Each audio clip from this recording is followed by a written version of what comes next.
Kabupaten Morowali selain terkenal dengan tambang yang melimpah, juga terkenal dengan sektor perikanan yang kaya.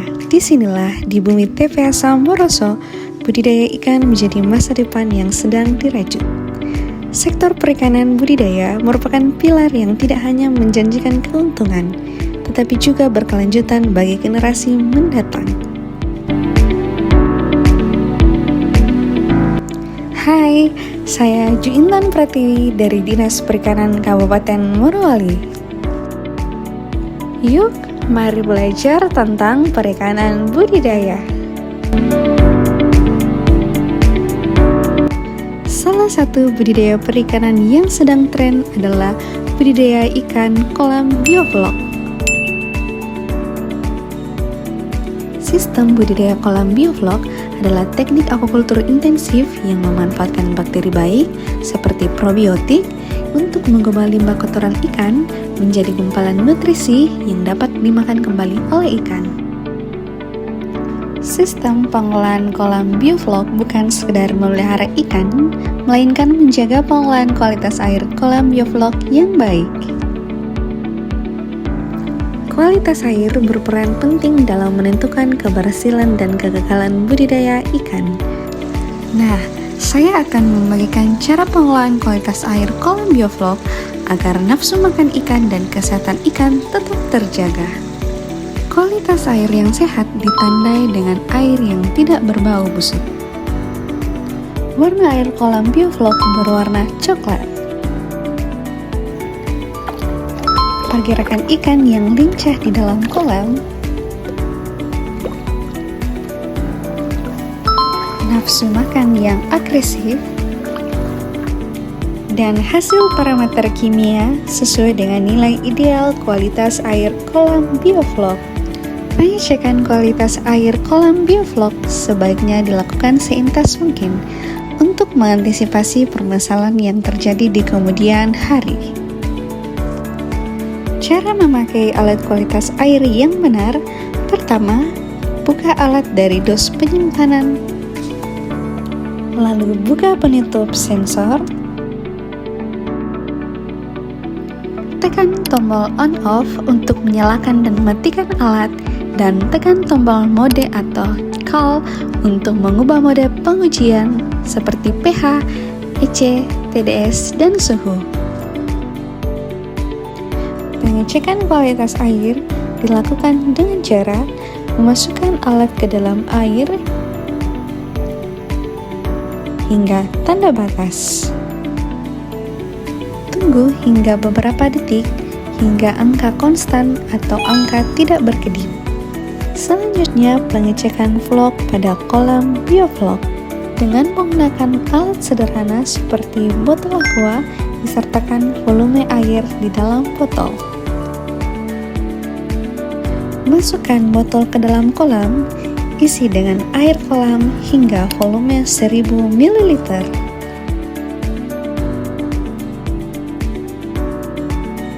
Diamkan selama 10 menit, lalu baca vlog air kolam. Catat hasil pengujian di kertas format atau logbook.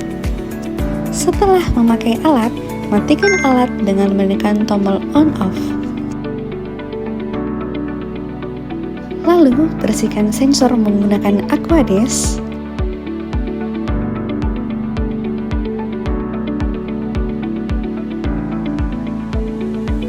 Kemudian, keringkan menggunakan tisu.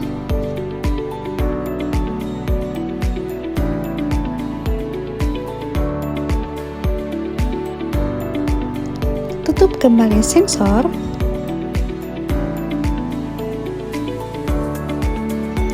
Dan yang terakhir adalah simpan kembali alat dengan rapi.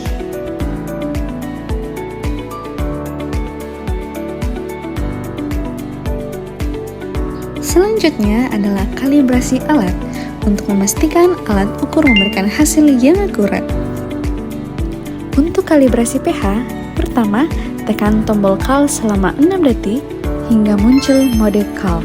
Lalu masukkan ke dalam pH buffer 4,01, pH buffer 6,86, tunggu hingga angka tidak berkedip. Jika alat menunjukkan angka yang sama dengan pH buffer, maka dapat dipastikan alat ukur dalam kondisi akurat. Untuk kalibrasi EC dan TDS, tekan tombol CAL selama 6 detik, lalu muncul mode CAL. Tekan tombol mode, lalu pilih satuan mikrosiemens per sentimeter. Masukkan ke dalam cairan kalibrasi yang bernilai 12,88. Tunggu hingga angka tidak berkedip. Jika alat menunjukkan angka yang sama dengan larutan kalibrasi EC dan TDS, maka dapat dipastikan alat ukur dalam kondisi akurat. Yuk, mari belajar tentang apa saja sih parameter kualitas air itu dan cara pencegahannya jika kualitas air menurun. Yang pertama adalah pH air yang berfungsi untuk mengecek kadar keasaman dalam air kolam bioflok. pH yang normal untuk kolam bioflok adalah pH dari 6 sampai 8. Jika pH menurun atau asam, maka cara mengatasinya adalah menambahkan kapur telur sebanyak 10 sampai 20 gram per meter kubik air. Dan jika pH naik atau basah, maka cara mengatasinya adalah menambahkan molase sebanyak 50 sampai 100 ml per meter kubik air. Yang kedua adalah electrical conductivity yang berfungsi untuk mengecek kandungan total mineral atau garam terlarut di dalam air. Nilai EC yang ideal yaitu 1000 sampai 2500 mikrosiemens per sentimeter. Jika nilai electrical conductivity terlalu rendah, maka cara mengatasinya dengan menambahkan garam krosok sebanyak 200-500 gram per meter kubik air. Jika nilai EC terlalu tinggi, yang menandakan penumpukan sisa pakan dan kotoran yang sudah terlalu pekat, maka lakukan pembuangan air dasar kolam sekitar 10-20% dan ganti dengan air yang baru.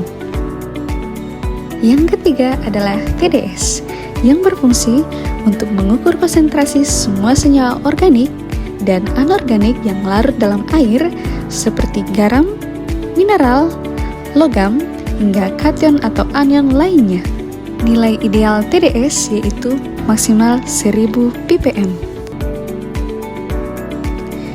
Jika TDS naik, tambahkan garam krosok sebanyak 500 gram sampai 1000 gram per meter kubik air.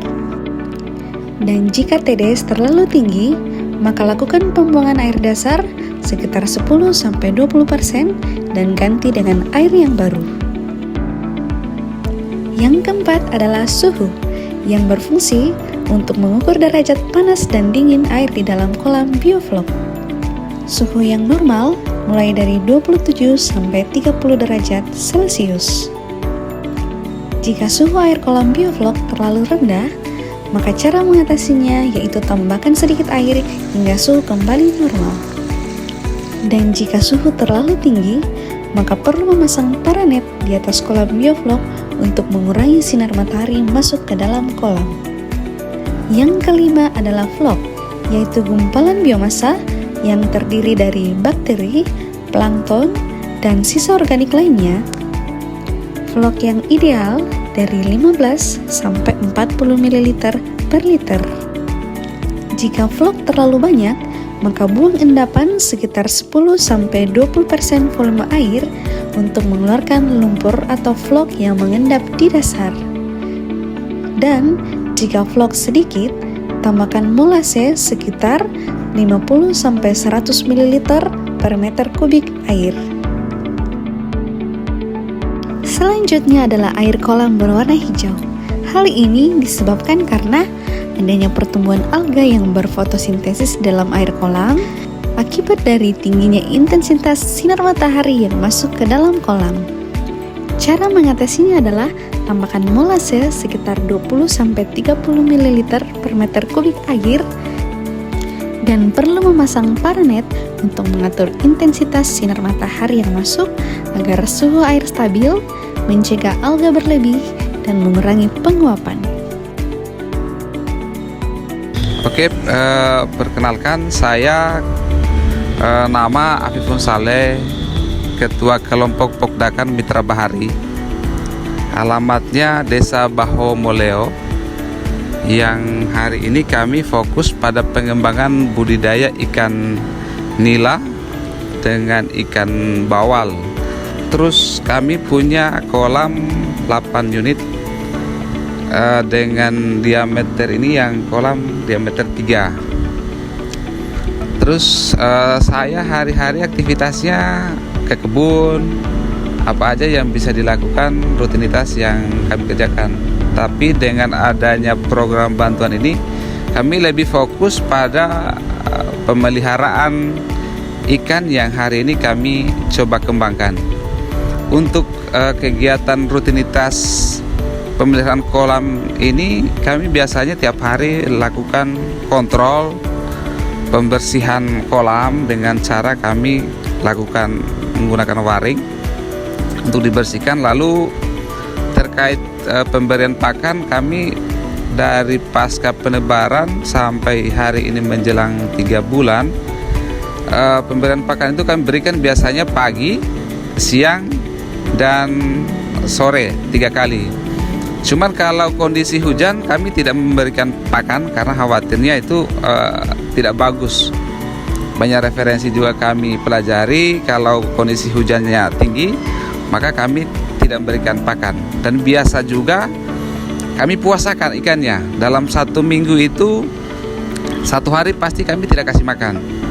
Fungsinya adalah untuk kemudian ikan tersebut memanfaatkan untuk memakan sisa-sisa pakan yang ada di dalam vlog yang ada. Mungkin itu yang perlu sedikit kami sampaikan. Terus terkait penanganan untuk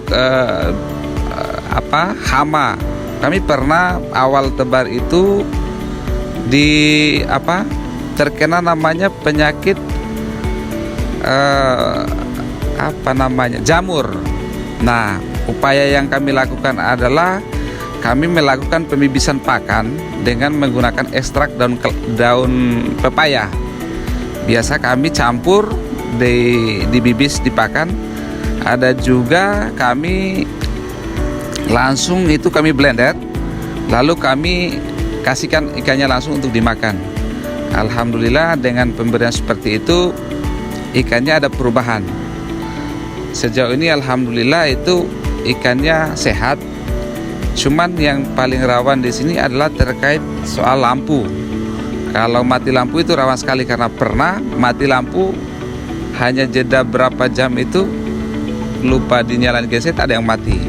Nah, itu yang paling vital. Kemudian yang kendala kami hari ini adalah terkait intensitas matahari yang tinggi dengan durasi hujan itu yang cukup lama, sehingga pada akhirnya kualitas air itu mengalami penurunan, seperti pH itu selalu berubah-ubah.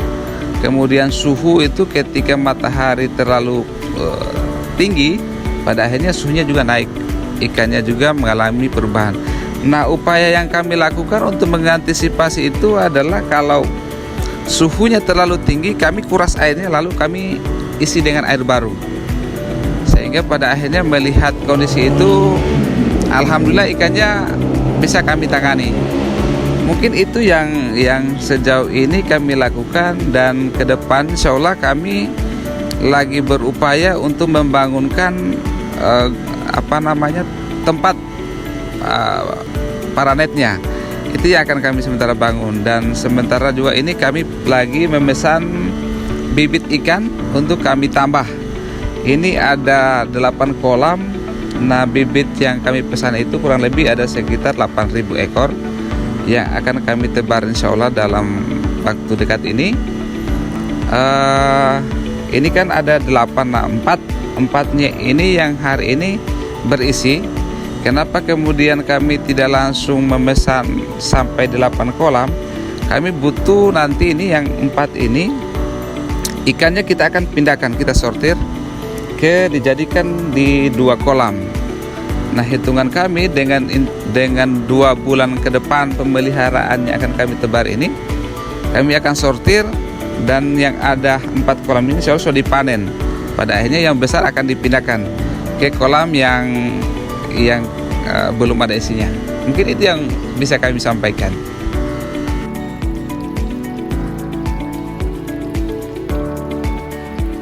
Demikianlah pengelolaan kualitas air pada kolam bioflok.